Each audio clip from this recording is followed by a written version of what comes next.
Bindestî serê çiyayê Cûdî Şîngulên biharê peyde bûn nêje diêşe êdî tehamul nake zordariya dijmin xweşê cejna rojên Adarê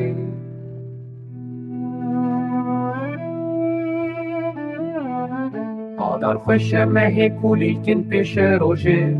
nevê stema giran kevneşopîya riziyayî nevê bindestî û dîlketî Adar xweşe mehê kulîlkên pêşerojê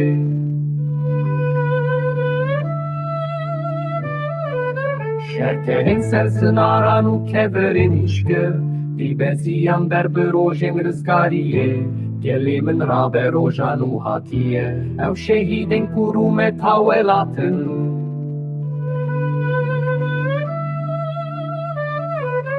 Zindanan de bibe xwedana mezin Çiqas carên hêja canê xwedan bi dest xistin dîroka tol hildanê li ser çiyan ronahî belav kirin Rengê azadiyên her derê digere ji botan heta serhedê çe şoreşa me ya bi rûmet û hêja di dilê her kesî de cih digire Gula sora azadiyê dê vebe tevahiya welatê bibe Gulistan Adarên nû dê pêşeroja me be Kurdistan dê bibe warê serfiraziyê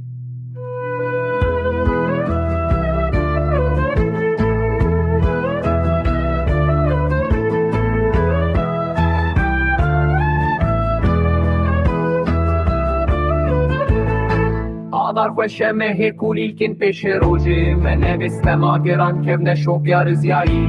nevê bindestî û dîlketî Gula sora azadiyê dê vebe tevahiya welatê bibe Gulistan Adarên nû dê pêşeroja me be